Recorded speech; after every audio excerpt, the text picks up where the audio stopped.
नमस्कार friends, welcome to study with Neelam. I hope आप सभी लोग बहुत अच्छे होंगे। आज हम मंथली करंट अफेयर्स के पार्ट सेकंड को कंप्लीट करेंगे।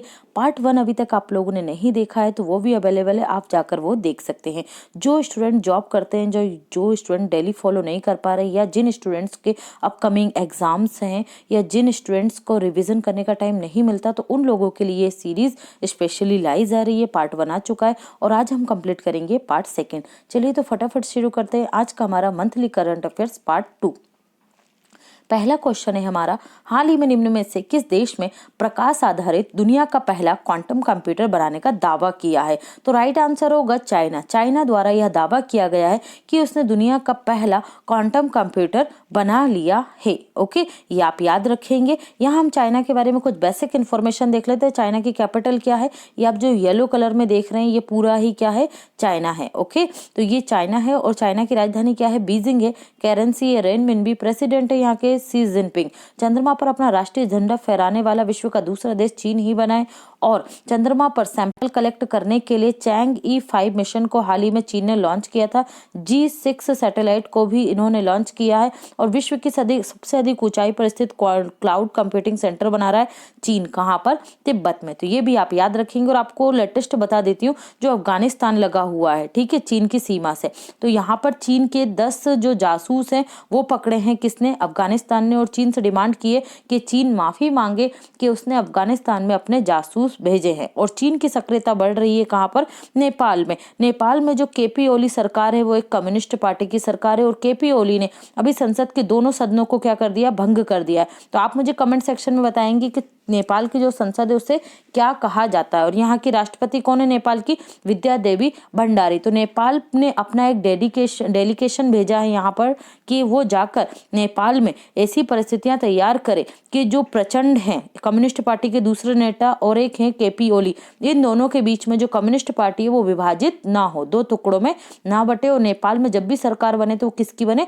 और कम्युनिस्ट पार्टी की बने। क्योंकि नेपाल में एक बड़े स्तर पर नेपाल को एक हिंदू राष्ट्र बनाने के लिए आंदोलन चल रहा है। प्लस यहाँ पर 2015 में जो मोनार्की सिस्टम था, मतलब राजशाही थी, उस राजशाही को फिर से लेकर आने की बात कही जा रही है। तो इसमें चीन की महत्वपूर्ण भूमिका है। अगर केपी शर्मा ओली की सरकार दोबारा नहीं बनती, मतलब कम्युनिस्ट पार्टी यहाँ पर नहीं आती है, तो नेपाल पर भारत का प्रभाव रहेगा। और कम्युनिस्ट पार्टी दोबारा आती है तो चीन का प्रभाव नेपाल में और अधिक बढ़ जाएगा, जो भारत की इंटरनल सिक्योरिटी के लिए अच्छा नहीं होगा। ओके, चलिए, कुछ आगामी प्रतियोगिताएं हैं जो चीन में होने वाली है, तो हम इन्हें देख लेते हैं एक नजर में। वर्ष 2022 के एशियन पैरा गेम्स चीन में होंगे। 19वें एशियन गेम्स 2022 में चीन के हांगझाऊ में होंगे। 2021 में तीसरे यूथ गेम्स चीन के सांटाऊ में होंगे। एस्टेरॉयड माइनिंग रोबोट नाम से विश्व के पहले खनन रोबोट को अंतरिक्ष में भेजेगा चीन। यूएसए रक्षा विभाग की रिपोर्ट के अनुसार सबसे बड़ी नौसेना चीन के पास है। भारतीय डॉक्टर द्वारकानाथ कोटनिस की प्रतिमा चीन में स्थापित की जा रही है। मंगल ग्रह पर अपना स्वतंत्र मिशन तियानवेन फर्स्ट को लॉन्च किया है चीन ने। UNO global e waste monitoring report के अनुसार ई वेस्ट मतलब जो इलेक्ट्रॉनिक वेस्ट है वो सबसे ज्यादा निकलता है विश्व में चीन में। दूसरे स्थान पर यूएसए और तीसरे स्थान पर हमारा देश भारत है। 2022 के विंटर ओलंपिक भी कहाँ होंगे? चीन में। चीन की कैपिटल बीजिंग में। तो ये इतने पॉइंट आप चीन से याद रखेंगे। नेक्स्ट है हमारा, निम्न में से कौन सा देश वर्ष 2021 के एशिया कप की मेजबानी करेगा? तो राइट आंसर होगा श्रीलंका। कौन करेगा एशिया कप की मेजबानी? श्रीलंका करेगा। पहले इसकी मेजबानी 2021 में करनी थी, 2020 में किसे करनी थी? पाकिस्तान को करनी थी, लेकिन पाकिस्तान नहीं कर पाया कोविड-19 की वजह से। अब 2021 में कौन करेगा? तो ये करेगा श्रीलंका। ओके, श्रीलंका की कैपिटल दो हैं, एक है जयवर्धनेपुरम, ओके, और एक है इनकी कोलंबो। नेक्स्ट हम देखते हैं मैप में श्रीलंका को। ये देखिए, ये है श्रीलंका और ये है हमारा प्यारा देश भारत। भारत और श्रीलंका के बीच में यहाँ स्थित है कौन सी? पाक स्ट्रेट। तो ये आप याद रखेंगे। राजधानी श्री जयवर्धनेपुरम जो इसकी एडमिनिस्ट्रेटिव कैपिटल है। कमर्शियल कैपिटल है कोलंबो। करेंसी है श्रीलंकन रुपी। राष्ट्रपति हैं गोतबाया राजपक्षे। प्रधानमंत्री हैं महिंद्रा राजपक्षे। दोनों ही बड़े भाई हैं राष्ट्रपति, छोटे भाई हैं प्रधानमंत्री। स्लाइनेक्स अभ्यास जो है ये भारत और श्रीलंका की नौसेना के मध्य होता है। मैच फिक्सिंग को अपराध घोषित करने वाला दक्षिण एशिया का पहला देश श्रीलंका बना है। एक्सिस बैंक, जो हमारे देश की एक्सिस बैंक और आईसीआईसीआई बैंक है, इन्होंने श्रीलंका में अपने कारोबार को क्या कर दिया है, बंद कर दिया है। नेक्स्ट देखेंगे हम, हाल ही में यूरोपीय लीग में गोल करने वाली पहली भारतीय महिला फुटबॉलर कौन बनी है? तो राइट आंसर होगा बाला देवी। कौन बन गई है? बाला देवी बन गई है यूरोपीय लीग में गोल करने वाली। अदर ऑप्शंस को देखते हैं हम। रेणु देवी, तो रेणु देवी बिहार की पहली महिला डिप्टी सीएम बनी है। रूपा गुरुनाथ, ये किसी भी क्रिकेट एसोसिएशन की अध्यक्ष बनने वाली पहली महिला है। और ये किस क्रिकेट एसोसिएशन की बनी है? तो तमिलनाडु क्रिकेट एसोसिएशन की पहली महिला अध्यक्ष बनी है। वनीजा रूपाणी, ये वनीजा रूपाणी द्वारा इंजेन्युटी जो अभियान है नासा का, उसका नाम रखा गया है इंजेन्युटी। तो वो इंजेन्युटी नाम किसके द्वारा दिया गया? वनीजा रूपाणी के द्वारा दिया गया है। नेक्स्ट देखते हैं हम, हाल ही में किसे ओलंपिक के आधिकारिक खेल के रूप में शामिल किया गया है? देखिए, तो आधिकारिक जो खेल है इसको ब्रेक डांस जो है, ब्रेक डांस को अब शामिल कर लिया गया है किसके रूप में? आधिकारिक खेल के रूप में। किसमें? ओलंपिक खेलों में। तो ये अब आप याद रखिएगा कि अब जो ब्रेक डांस करते थे वो भी अपनी परफॉर्मेंस देके गोल्ड मेडल, सिल्वर मेडल और ब्रॉन्ज मेडल यहाँ पर प्राप्त कर सकेंगे। ओके, नेक्स्ट हम देखते हैं, हाल ही में नवगठित WHO फाउंडेशन के पहले CEO निम्न में से कौन बने हैं? तो राइट आंसर होगा भारतीय अनिल सोनी। WHO जो फाउंडेशन है, जो क्या करेगा, जो स्वास्थ्य के क्षेत्र में कोविड-19 जैसी बीमारियां जो है उनके लिए धन एकत्रित करेगा। ओके, तो ये कौन बने हैं? अनिल सोनी बन गए हैं WHO फाउंडेशन के पहले CEO। उदय शंकर ये बने हैं फिक्की के अध्यक्ष। गीतांजलि राव ये बनी है kid of the year. Time magazine के द्वारा आविष्कारक हैं ये और इन्वेंटर हैं कौन? गीतांजलि राव। इन्हें चुना गया है 2020 में किड ऑफ द ईयर। और उत्पल कुमार सिंह ये बन गए लोकसभा के महासचिव। इन्होंने स्थान लिया है स्नेहलता श्रीवास्तव का। तो ये इतने पॉइंट आप याद रखेंगे। हाल ही में बांग्लादेश ने किस देश के साथ अपने पहले व्यापार सहयोग समझौते पर हस्ताक्षर किए? कोई भी चीज पहली बार होती है, क्वेश्चन इंपॉर्टेंट हो जाता है। तो पहली बार व्यापार समझौता किया है बांग्लादेश ने भूटान के साथ। ठीक है, भूटान और बांग्लादेश के मध्य हाल ही में पहला व्यापार समझौता हुआ है। और ये दोनों ही देश भारत के इंपॉर्टेंट क्या हैं? पड़ोसी देश हैं। तो बांग्लादेश की जो सीएम है वो कौन है? ये है शेख हसीना। बांग्लादेश की कैपिटल है ढाका। ओके, और यहाँ पर जो है भूटान के क्या है, या भूटान में राजशाही चलती है। और इन दोनों के बीच में 6 दिसंबर 2020 को ये समझौता संपन्न हुआ है। पहला हुआ है, इसलिए आप लोग याद रखेंगे। हाल ही में निम्न में से किसे दादा साहब फाल्के आइकन अवार्ड 2020 से सम्मानित किया गया है? तो मिर्जापुर सीरीज में भूमिका निभाने वाली अनंग शाह विश्वास को वर्ष 2020 के दादा साहब फाल्के आइकन अवार्ड से सम्मानित किया गया है। ओके, केजांग डी थोंगडोंग, इन्हें Dada Saheb Phalke short film award से सम्मानित किया गया था इनकी फिल्म ची लूपो के लिए। ओके, ये मणिपुर से हैं। रंजीत सिंह रिसाले ये बने हैं ग्लोबल टीचर प्राइज जीतने वाले पहले भारतीय। और ये किस राज्य से हैं? तो महाराष्ट्र से हैं। डगलस स्टुअर्ट, इन्हें मिला है 2020 का मैन बुकर पुरस्कार। इनके जो उपन्यास है किसके लिए? स्विगी बैन के लिए। नेक्स्ट देखते हैं, हाल ही में निम्न में से किस बैंक ने आई मोबाइल पे एप्लीकेशन को लॉन्च किया है? तो राइट आंसर होगा आईसीआईसीआई बैंक ने। आईसीआईसी बैंक के द्वारा कौन सा आई मोबाइल पे एप्लीकेशन लॉन्च किया गया? इसमें लोन समरी, लोन से जुड़े हुए statement, EMI schedule, loan transaction, मतलब सारी डिटेल आपको प्राप्त होगी। और ये आईसीआईसीआई के ग्राहक के अतिरिक्त दूसरे लोग भी इसका उपयोग कर सकेंगे, दूसरी बैंकों के ग्राहक भी। ओके, आईसीआईसीआई बैंक के सीईओ कौन है? संदीप बख्शी। हेडक्वार्टर आपको मिलेगा मुंबई में। आईसीआईसीआई बैंक ने जो क्रेडिट कार्ड लॉन्च किया था, ठीक है, किसके लिए? कार्डलेस ईएमआई सुविधा के लिए। और आईसीआईसीआई बैंक पहला बैंक बना है जिसने किसानों को की क्रेडिट क्षमता जांचने के लिए सैटेलाइट डाटा का उपयोग प्रारंभ किया है। ओके, और इन्होंने श्रीलंका में अपना बिजनेस बंद कर दिया है। नेक्स्ट हम देखते हैं, निम्न में से कौन सा देश 2021 में फीफा क्लब वर्ल्ड कप की मेजबानी करेगा? तो फीफा क्लब वर्ल्ड कप की मेजबानी की जाएगी कतर के द्वारा। कब की जाएगी? 2021 में। ओके, तो ये आप याद रखेंगे। 2021 में फीफा क्लब वर्ल्ड कप की मेजबानी कौन करेगा? कतर करेगा। कहाँ पर होगा? दोहा में होगा, दोहा। ओके, कतर की कैपिटल क्या है? दोहा है।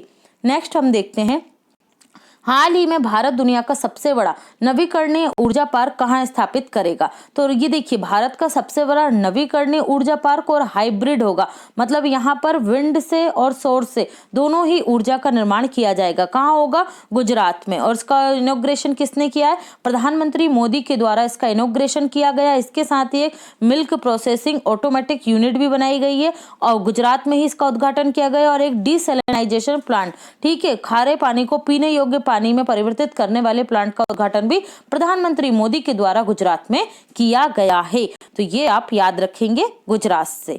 हाल ही में फाइबर ऑप्टिक्स के जनक के नाम से प्रसिद्ध किस व्यक्तित्व का हाल में निधन हो गया? तो राइट आंसर होगा नरेंद्र सिंह कपानी। नरेंद्र सिंह कपानी की एक महत्वपूर्ण भूमिका रही फाइबर ऑप्टिक्स को विकसित करने में, और इनका हाल ही में निधन हो गया है। तो इन्हें आप याद रखेंगे। डिएगो माराडोना ये फुटबॉलर थे, ठीक है, इनका भी हाल ही में निधन हो गया है। नेक्स्ट देखते हैं हम क्वेश्चन। हाल ही में भारतीय सशस्त्र सेना झंडा दिवस कब मनाया गया? तो राइट आंसर होगा 7 दिसंबर को। 7 दिसंबर को तीनों सेनाओं जल थल वायु के द्वारा जो किए गए उल्लेखनीय काम हो उनको समर्पित यह दिवस मनाया जाता है। इसे ही भारतीय झंडा दिवस भी कहा जाता है। तो भारतीय झंडा दिवस के नाम से भी अगर आए तो भी आपको 7 दिसंबर ही आंसर लगाना है। 7 दिसंबर के दिन ही इंटरनेशनल सिविल एविएशन डे भी मनाया जाता है और उसकी थीम क्या थी? Advancing innovation for global aviation and development. तो ये भी आप याद रखेंगे। और सशस्त्र सेनाओं का प्रमुख कौन होता है देश में? तो राष्ट्रपति होता है। ये भी आप याद रखिएगा, ये राष्ट्रपति के ऑर्डर पर ही काम करती हैं सेनाएं। हाल ही में किसे भारतीय सेना के पहले उप प्रमुख रणनीतिकार के रूप में नियुक्त किया है? तो उप प्रमुख रणनीतिकार बन गए हैं परमजीत सिंह। कौन बन गए? परमजीत सिंह बन गए भारतीय सेना के उप प्रमुख रणनीति, ठीक है, जो स्ट्रेटेजी होती है उसके वाइस उप प्रमुख बन गए कौन? परमजीत सिंह। अदर ऑप्शन देख लेते हैं। उदय शंकर ये बने फिक्की के अध्यक्ष। विशाल वी शर्मा बने यूनेस्को में भारत के स्थायी प्रतिनिधि।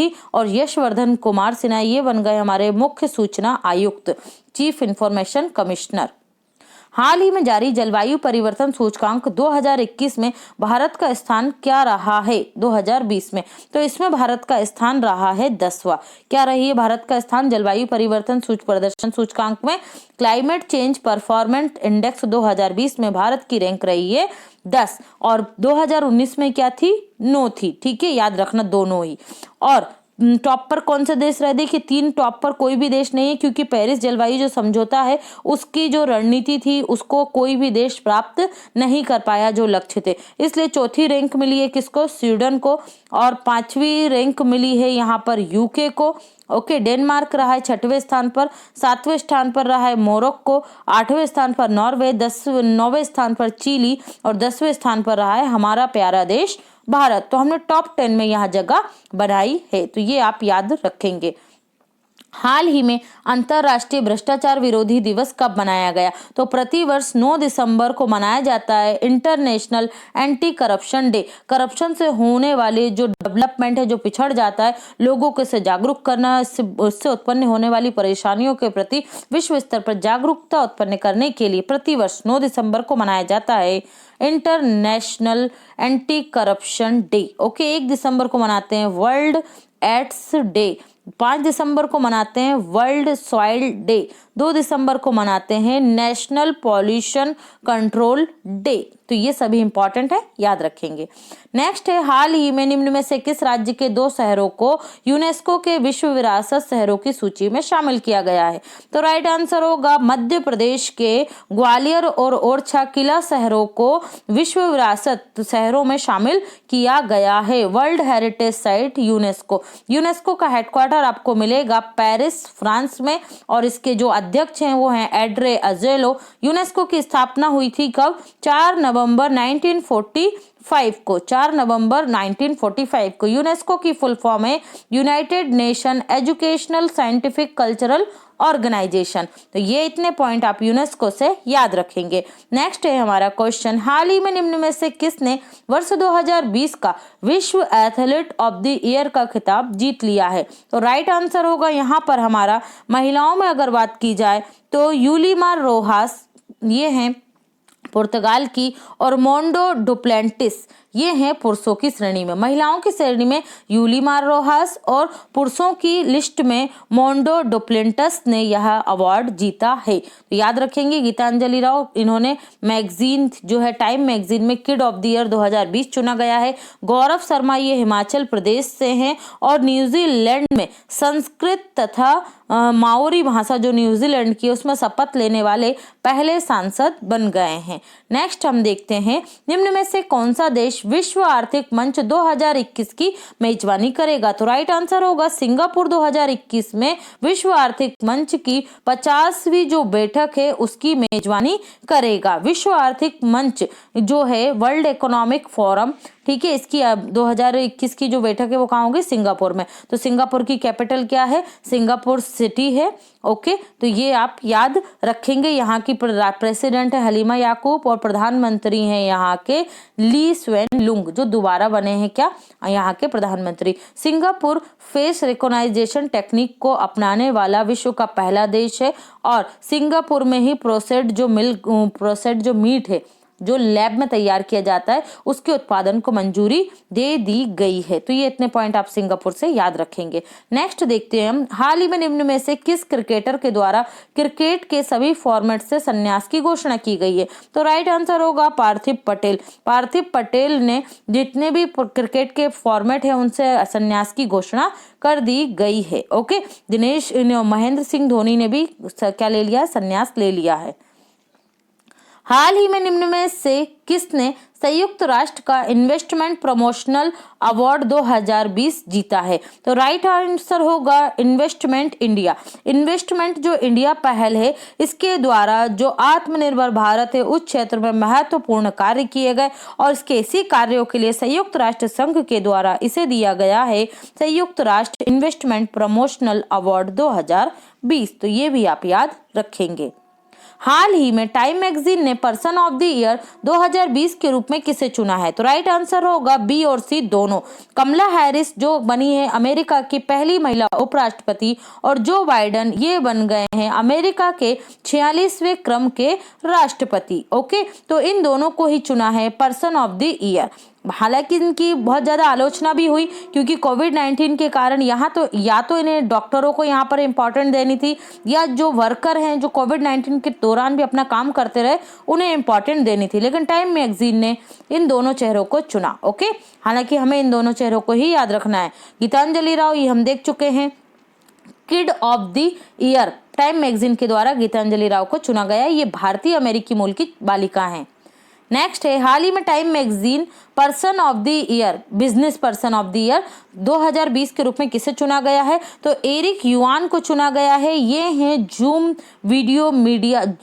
मीडिया के क्या है CEO, इन्हें चुना गया है एरिक युआन को time business person of the year. तो ये आप याद रखेंगे। नेक्स्ट है, हाल ही में TIE global summit 2020 life time achievement award से किसे सम्मानित किया गया है। तो ये सम्मानित किए गए हैं बिल गेट्स। ठीक है, बिल गेट्स को दिया गया है entrepreneurship award life time achievement के लिए। तो इन्हें आप याद रखेंगे। ये जो वो आई थी फॉर्च्यून की लिस्ट आई थी अमीरों की, उसमें एलन मस्क प्रथम स्थान पर थे। ठीक है, सॉरी, एलन मस्क उसमें तीसरे स्थान पर थे, जेफ बेजोस कौन से पहले स्थान पर थे और मुकेश अंबानी उसमें 9वें स्थान पर थे। तो ये भी आप याद रखेंगे। नेक्स्ट है, हाल ही में महाशरद योजना किस राज्य सरकार ने प्रारंभ की। तो राइट आंसर होगा महाराष्ट्र सरकार। मैंने आपको पहले भी बताया महाराष्ट्र सरकार की महापरवाना योजना इन्वेस्टमेंट को आकर्षित करने के लिए, महारोजगार योजना रोजगार के अवसरों को सृजित करने के लिए, महाशरद योजना। तो महा से आप याद रखिए कि वो योजना कहाँ की है, महाराष्ट्र के। तो महाशरद योजना ये बनाई जाएगी महाराष्ट्र सरकार के द्वारा बड़े स्तर पर। क्या इसमें जो दिव्यांग लोग हैं उनके लिए योजना बनाई जा रही है। किसके द्वारा, महाराष्ट्र सरकार के द्वारा। मुख्यमंत्री कौन है, तो उद्धव ठाकरे हैं। और यहाँ के राज्यपाल कौन है, तो भगत सिंह कोश्यारी हैं। भगत सिंह कोश्यारी महाराष्ट्र के राज्यपाल होने के साथ साथ गोवा के भी राज्यपाल है, क्योंकि जो गोवा के राज्यपाल थे सत्यपाल मलिक वो बन गए हैं मेघालय के राज्यपाल। ओके फ्रेंड्स, नेक्स्ट हम देखते हैं, हाल ही में Dharma decoding the epic for a meaningful life पुस्तक के लेखक कौन है? तो राइट आंसर होगा ए और बी दोनों। अमिश त्रिपाठी और भावना राव दोनों ने मिलकर इस बुक को लिखा है। तो ये आप याद रखेंगे, Dharma decoding the epics for a meaningful life. Next देखते हैं हम, हाल ही में जारी वैश्विक घरेलू मूल्य सूचकांक में कौन सा देश टॉप पर रहा या शीर्ष पर रहा है? तो राइट आंसर होगा तुर्की। क्या है इसका फुल फॉर्म?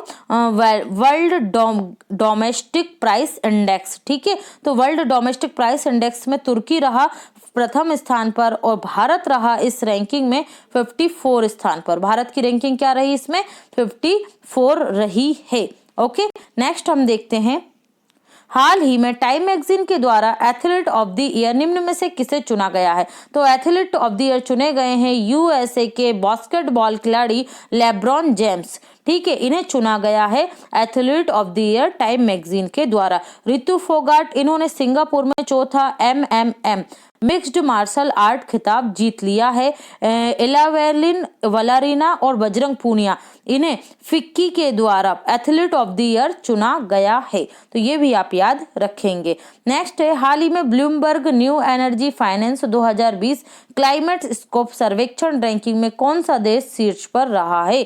तो इस रैंकिंग में शीर्ष पर रहा है चिली। कौन सा देश रहा है शीर्ष पर?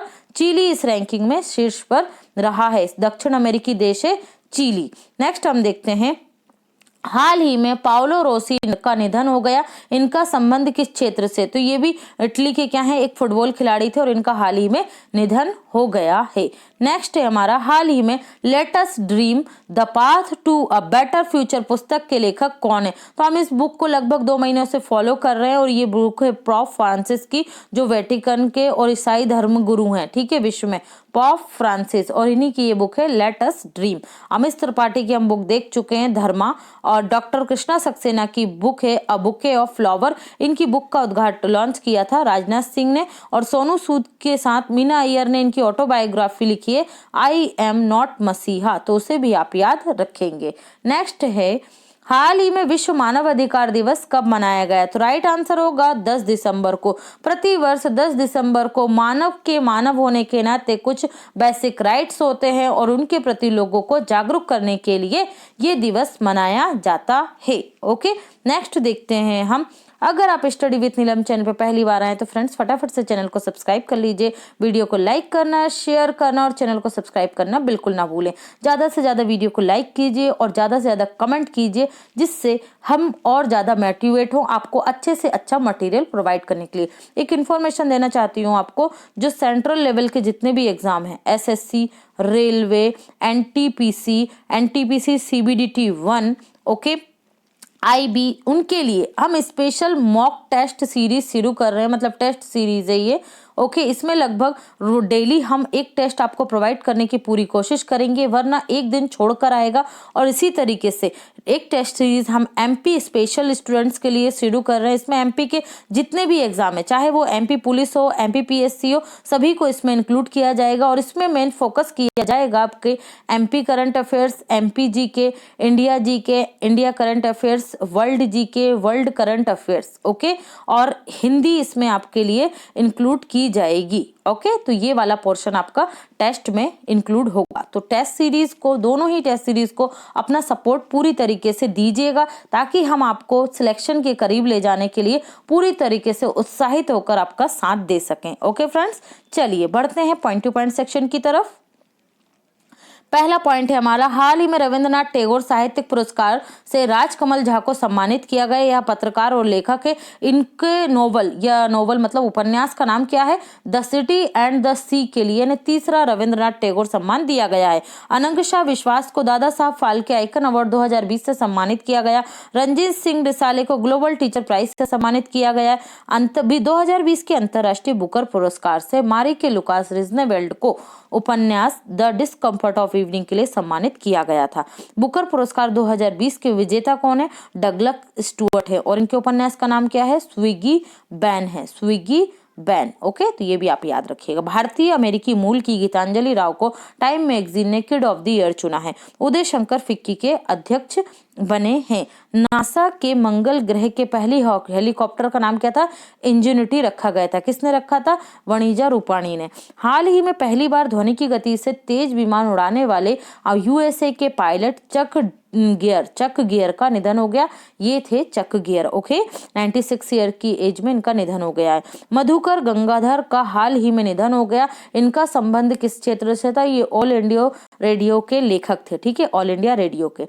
टोक्यो ओलंपिक 2021 में स्केट बोर्डिंग, इंपॉर्टेंट पॉइंट है, अच्छे से याद रख लीजिए। Skateboarding, sports climbing, surfing games को भी पहली बार शामिल किया जाएगा। ओके, और ओलंपिक में ब्रेक डांस को शामिल किया जाएगा। खेलो इंडिया में 4 देसी गेम्स को शामिल किया जाएगा। तो यहां से आपके लिए एक क्वेश्चन डेफिनेटली बनेगा। ओके, कनाडा में ब्रिटिश कोलंबिया विधानसभा के अध्यक्ष के रूप में किसको चुना गया? पहली बार राज चौहान को चुना गया है। नेशनल डेयरी डेवलपमेंट बोर्ड के अध्यक्ष वर्षा जोशी हैं। ग्रेग बारकेले अंतरराष्ट्रीय क्रिकेट काउंसिलिंग के अध्यक्ष बने हैं। और अंतरराष्ट्रीय क्रिकेट काउंसिलिंग का हेडक्वार्टर, आईसीसी का हेडक्वार्टर कहाँ पर मिलेगा आपको? तो ये मिलेगा आपको दुबई में। ओके, आईसीसी की स्थापना कब हुई थी? 1909 में हुई थी। ओके, ये भी आप याद रखिएगा। ऑल इंडिया टेनिस एसोसिएशन के अध्यक्ष अनिल जैन बने हैं। यूट्यूब पर अमित भडाना को एमपीएल का ब्रांड एम्बेसडर बनाया गया। जो यूट्यूबर हैं उन्हें। हाल ही में इतिहास के लिए प्रतिष्ठित, इतिहास लेखन होता है उसमें दिया जाता है ये प्रतिष्ठित पेन हैसल टिल्टमैन प्राइज 2020 से अनीता आनंद को सम्मानित किया गया है। यह ब्रिटिश भारतीय पत्रकार एवं लेखिका हैं। ओके, तो आप याद रखेंगे द पेशेंट असाइन। ठीक है, इनकी जो बुक है उसका नाम है the patient assigns. Rajkamal Jha को ये हम देख चुके हैं। रणेंद्र श्रीलाल शुक्ल स्मृति पुरस्कार 2020 से सम्मानित किया गया। किसको? रणेंदु को। हाल ही में शेख सबा अल खालिद अल सबा कुवैत देश के दोबारा प्रधानमंत्री बन गए हैं। अल सबा अल कुवैत, ठीक है, क्या बन गए? दोबारा प्रधानमंत्री। बिहार सरकार के द्वारा प्रवासी पक्षियों को बचाने के लिए प्रवासी पक्षी उत्सव आयोजित किया जाएगा। याद रखिएगा, प्रवासी पक्षी उत्सव किस राज्य सरकार द्वारा मनाया जा रहा है? बिहार सरकार के द्वारा। कैफे कॉफी डे की सीईओ मालविका हेगड़े बनी है। दिवंगत संस्थापक और पूर्व चेयरमैन वीजी सिद्धार्थ की पत्नी है Malvika Hegde. Radha Krishna Nair athletics federation of India के मुख्य कोच बने हैं। K Gopal Krishnan RBI innovation hub के पहले अध्यक्ष बने हैं। संगीता श्रीवास्तव इलाहाबाद विश्वविद्यालय की पहली महिला कुलपति बनी हैं। हाल ही में 2020 के राजा भूमिवेल विश्व मृदा पुरस्कार ICAR से सम्मानित किया गया है। किसको? ICAR को सम्मानित किया गया। फूड एवं एग्रीकल्चर ऑर्गेनाइजेशन के द्वारा ये राजा भूमिवेल पुरस्कार दिया जाता है। 16 अक्टूबर 1945 को फूड एंड एग्रीकल्चर ऑर्गेनाइजेशन की स्थापना हुई थी। मुख्यालय आपको मिलेगा रोम, इटली में। और 16 अक्टूबर को मनाते हैं विश्व खाद्य सुरक्षा दिवस। हाल ही में फॉर्मूला 1 साखिर ग्रैंड प्रिक्स किसने जीती है? सर्जिया पेरेस ने जीती है। किसने? सर्जिया पेरेस ने। यह मर्सिडीज के ड्राइवर हैं और मेक्सिको देश के हैं। सर्जिया पेरेस ने कौन सी जीती? साखिर ग्रैंड प्रिक्स रेस जीती है। किस कंपनी के ड्राइवर है? तो मर्सिडीज के ड्राइवर है। किस देश के निवासी हैं? मेक्सिको के हैं। जेहान दारूवाला ने Sakhir grand prix formula 2 race जीती है। ठीक है, ये पहले भारतीय हैं। और किस कार कंपनी के ड्राइवर है? तो रेडबुल के ड्राइवर है। भारतीय क्षेत्रीय नौवहन उपग्रह प्रणाली IRNSS के लिए अंतर्राष्ट्रीय समुद्री संगठन द्वारा मान्यता प्राप्त करने वाला चौथा देश बन गया है। कौन? भारत। 3 देश पहले कौन है? रूस, चीन और अमेरिका प्राप्त कर चुके हैं। अंतर्राष्ट्रीय समुद्री संगठन का हेडक्वार्टर लंदन में है। देश का पहला मॉस गार्डन उत्तराखंड के नैनीताल में स्थापित किया गया है। मैत्री युद्धाभ्यास भारत और थाईलैंड के मध्य होता है। श्याम युद्धाभ्यास भारत थाईलैंड एयरफोर्स के मध्य होता है। कॉर्पोरेट एक्सरसाइज नेवल एक्सरसाइज है जो भारत और थाईलैंड के मध्य होती है। तो ये तीनों सेनाओं के मध्य होता है। तीनों को याद रखेंगे आप। सिम्बेक्स भारत और श्रीलंका के मध्य होती है। नेवी की एक्सरसाइज है। आंध्र प्रदेश सरकार ने जगन्नाथ थोडू योजना छोटे छोटे स्ट्रीट वेंडरों को ब्याज मुक्त ऋण प्रदान करने के लिए प्रारंभ की है। अभ्यम ऐप लॉन्च किया गया आंध्र प्रदेश सरकार के द्वारा। जो महिला और बच्चे हैं सार्वजनिक परिवहन में जब ये उपयोग करते हैं तो इनके साथ किसी तरीके के जो अपराध है उससे सुरक्षा प्रदान करने के लिए अभ्यम ऐप को लॉन्च किया गया है। हाल ही में सभी सेना देशों में T20I जीतने वाली भारतीय कप्तान कौन बन गए हैं? विराट कोहली बन गए। तो सेना का मतलब यहाँ पर सेना नहीं है। सेना का मतलब है साउथ अफ्रीका, इंग्लैंड, न्यूजीलैंड और Australia. South Africa, England, New Zealand और ऑस्ट्रेलिया, इन चारों देशों में T20 इंटरनेशनल जीतने वाले पहले भारतीय कप्तान कौन बने? विराट कोहली बन गए हैं। बांग्लादेश ने अपने 50वें स्वतंत्रता दिवस मार्च 2021 के लिए प्रधानमंत्री नरेंद्र मोदी को आमंत्रित किया है। बांग्लादेश के शहादत रहमान को वर्ष 2020 के अंतर्राष्ट्रीय बाल शांति पुरस्कार से सम्मानित किया गया है। हाल ही में आरबीआई ने कॉन्टैक्टलेस कार्ड का उपयोग करने के लिए किए गए लेनदेन की नई सीमा कितनी निर्धारित कर दी है? 5,000 रुपए निश्चित कर दी गई है। हाल ही में TRA ब्रांड ट्रस्ट रिपोर्ट के अनुसार सबसे विश्वसनीय ब्रांड कौन सा है? तो डेल कंप्यूटर, जो कहाँ का है? USA का है। ओके, दूसरे स्थान पर रहा आपका MI और तीसरे स्थान पर सैमसंग, चौथे स्थान पर एप्पल रहा है। नेक्स्ट देखेंगे हम, ऋण मंजूरी में तेजी लाने के लिए पंजाब नेशनल बैंक ने कौन सी अभियान प्रारंभ किया है? लेंस द लेंडिंग सॉल्यूशन को लॉन्च किया है। पंजाब नेशनल बैंक में ओरिएंटल बैंक ऑफ कॉमर्स और यूनाइटेड बैंक ऑफ इंडिया का विलय कर दिया गया। ये बहुत ज्यादा पूछा जाता है, याद रखना दोनों को। बिहार के भागलपुर जिले में पक्षी उत्सव आयोजित किया जाएगा। कोसी रेल मेगा प्रोजेक्ट का उद्घाटन प्रधानमंत्री नरेंद्र मोदी ने किया था। इस जो रेल प्रोजेक्ट है, ठीक है, कोसी रेल मेगा प्रोजेक्ट, इसकी लंबाई कितनी है? 1.9 किलोमीटर है पुल की लंबाई। देश का पहला डॉल्फिन शोध केंद्र पटना बिहार में स्थापित किया गया है। हाल ही में अमेरिका के नए रक्षा सचिव कौन बन गए? लॉयड ऑस्टिन बन गए, ठीक है। और हमारे देश के रक्षा सचिव कौन है? ये आप मुझे कमेंट सेक्शन में बताएंगे। अमेरिका के नए राष्ट्रीय सुरक्षा सलाहकार कौन बने हैं? जैक सुलिवन बने। और हमारे देश के राष्ट्रीय सुरक्षा सलाहकार अजीत डोभाल है। अमेरिका के नए विदेश मंत्री एंटनी ब्लिंकन बन गए और हमारे विदेश मंत्री कौन है? S जयशंकर है। दक्षिण अमेरिकी देश अर्जेंटीना द्वारा मिलेनियर्स टैक्स लगाया जाएगा, अर्थात कोरोना वायरस महामारी चिकित्सा आपूर्ति और राहत सामग्री के भुगतान के लिए देश के सबसे अधिक धनी लोगों के ऊपर यह टैक्स लगाया जाएगा। 200 मिलियन पेसो, पेसो क्या है? अर्जेंटीना की मुद्रा है। और कैपिटल क्या है? ब्यूनस आयर्स ना। या 18,000 करोड़ से ज्यादा का जो कमाते हैं उनको यह टैक्स देना होगा। अर्जेंटीना की कैपिटल ब्यूनस आयर्स है। करेंसी अर्जेंटीनियन पीसो और राष्ट्रपति हैं अल्बर्टो फर्नांडिस। हिमाचल प्रदेश के मूल निवासी और न्यूजीलैंड के नवनियुक्त सांसद गौरव शर्मा विदेशी धरती पर संस्कृत भाषा में शपथ लेने वाले दूसरे भारतीय बन गए हैं। पहले भारतीय कौन है? सूरीनाम के जो राष्ट्रपति बने हैं संतोखी प्रसाद। ओके, भारतीय मूल के हैं वो भी। न्यूजीलैंड में लेबर पार्टी के सांसद हैं कौन? ये आपके गौरव शर्मा। और माओरी और संस्कृत दोनों भाषाओं में शपथ ली है इन्होंने। प्रियंका राधाकृष्णन न्यूजीलैंड में महिला मंत्री बनने वाली पहली व्यक्ति हैं, भारतीय मूल की। हाल ही में मास्क बैंक का उद्घाटन दिल्ली में किया गया है। यहाँ पर से आप मास्क ले भी सकते हैं फ्री में और यहाँ मास्क को डोनेट भी कर सकते हैं। ऑस्ट्रेलिया अमेरिका की पूर्व वर्ल्ड बैंक के अध्यक्ष जेम्स बॉलफेंशन का हाल ही में निधन हो गया है। अर्जेंटीना के महान फुटबॉलर डिएगो माराडोना का हाल ही में निधन हो गया और इनके शरीर को अभी दफनाया नहीं गया है, याद रखना। वर्ल्ड बैंक के एग्जीक्यूटिव डायरेक्टर के सीनियर सलाहकार कौन बने हैं? राजीव टोपने बने वर्ल्ड बैंक के एग्जीक्यूटिव डायरेक्टर के सीनियर सलाहकार।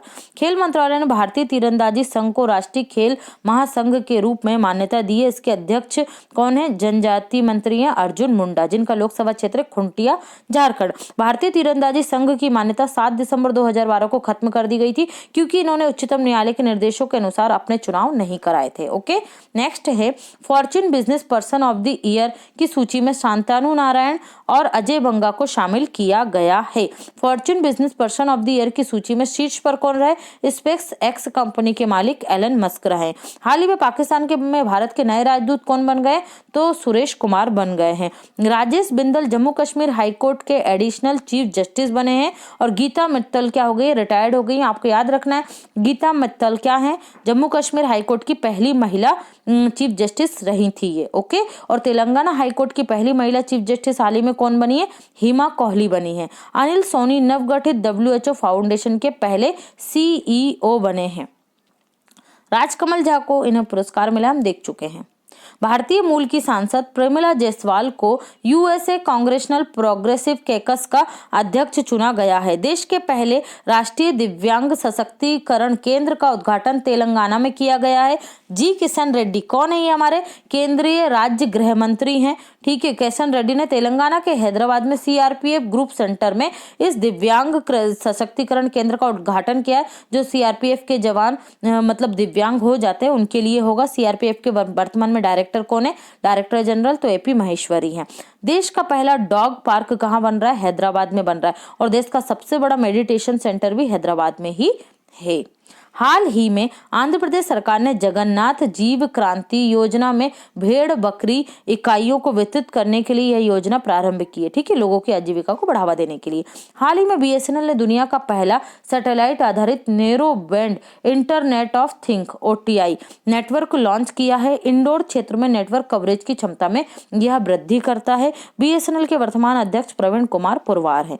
हाल ही में श्री एम ने yoga also for the godless पुस्तक को लॉन्च किया। किसने? श्री एम की पुस्तक है ये। द लास्ट क्वीन पुस्तक की लेखक है चित्रा बनर्जी दवाकरनी। ठीक है। हाल ही में लक्षद्वीप 100% जैविक कृषि क्षेत्र बनने वाला देश का पहला केंद्र शासित प्रदेश बन गया। मतलब 100% जैविक कृषि होती है कहाँ पर? लक्षद्वीप में। ओके, नेक्स्ट है। और अगर राज्यों में पूछा जाए तो सिक्किम है। केंद्र शासित प्रदेशों में लक्षद्वीप है। दिल्ली सरकार ने इलेक्ट्रॉनिक वाहनों पर 100% टैक्स फ्री करने वाला पहला राज्य बन गया और इलेक्ट्रॉनिक वाहन नीति भी दिल्ली सरकार लेकर आई थी। पांडिचेरी में 100% सौर ऊर्जा से संचालित एयरपोर्ट अथॉरिटी इंडिया का एयरपोर्ट है। ठीक है। जम्मू कश्मीर हाईकोर्ट के मुख्य न्यायाधीश राजेश बिंदल बन गए। गीता मित्तल जम्मू कश्मीर की पहली महिला मुख्यमंत्री थी, रिटायर्ड हो गई हैं। कीवी के लिए जैविक प्रमाण पत्र प्राप्त करने वाला हाल ही में लक्षद्वीप नेक्स्ट एक मिनट, ये जैविक प्रमाण पत्र का प्राप्त करने वाला पहला कौन बन गया है? अरुणाचल प्रदेश बना है। यहाँ पर है ना, मिसप्रिंट हो गया है और ये तो है ही। नेक्स्ट हम देखते हैं, कीवी के लिए जैविक प्रमाण पत्र प्राप्त करने वाला अरुणाचल प्रदेश पहला राज्य बन गया है। कीवी को चीन का जादुई फल और न्यूजीलैंड का हॉरिकल्चर वंडर भी कहा जाता है, याद रखिएगा। जैविक प्रमाण पत्र का मतलब ये होता है कि अरुणाचल प्रदेश में जो कीवी का उत्पादन किया जाता है पूर्णतः वो पारंपरिक रूप से होता है, उसमें किसी तरीके के केमिकल का उपयोग नहीं किया जाता है। अर्जेंटीना की मारा गोमेज फुटबॉल खेलने वाली पहली क्या बन गई है? ट्रांसजेंडर महिला बन गई हैं। पश्चिम बंगाल की जोईता मंडोल देश की पहली ट्रांसजेंडर जज हैं। ठीक है। Aneka Soren stem international golf federation के अध्यक्ष बनी है। ठीक है। पहला राज्य अरुणाचल प्रदेश बना है। ये मिसप्रिंट हो गया है, सॉरी इसके लिए। ओके, नेक्स्ट पश्चिम बंगाल की तो हो गया एनिका सोरेन, ये बनी है अध्यक्ष। उत्तर पूर्वी भारत का पहला मिल्क मदर बैंक ये गुवाहाटी में बना है और देश का पहला मदर मिल्क बैंक कहाँ बना है? मुंबई में बना था। नेक्स्ट है हमारा बजरंग पूनिया रेसलर और शूटर एलाविन क्लोरिन को फिक्की के द्वारा sport person of the year 2020 चुना गया, याद रखना। ठीक है। बजरंग पूनिया रेसलर है और शूटर है कौन? इलावेनिन वलाबारिन। ऋतु फोगाट ये सिंगापुर की मिक्स्ड मार्शल आर्ट खिताब जीता है इन्होंने। अमित राज की बुक का नाम क्या है? Indians icon a cult called royal Enfield जो बाइक है उसके ऊपर लिखी है इन्होंने। मीना अय्यर ने सोनू सूद की बायोग्राफी आई एम नॉट मसीहा लिखी है। Your best day is today ये अनुपम खेर की बुक है। The art of beautifulness keeping sane in the digital world book के लेखक नंदन नीलकर्णी और तनुजा भोजवानी हैं। बाला देवी यूरोपियन लीग में गोल करने वाली पहली महिला फुटबॉलर बन गई हैं। अंतरराष्ट्रीय सार्वभौमिक स्वास्थ्य कवरेज दिवस 12 दिसंबर को मनाया जाता है। इसकी थीम थी health for all protect everyone. Global power city index के अनुसार दुनिया में सबसे अधिक आकर्षक शहर कौन सा है? लंदन रहा है। दूसरे स्थान पर न्यूयॉर्क है, तीसरे पर टोक्यो और चौथे पर पेरिस आता है। ओके फ्रेंड्स, तो ये था हमारा मंथली करंट अफेयर्स पार्ट 2। आई होप आप सभी को पसंद आएगा। Thanks for watching and God bless you all.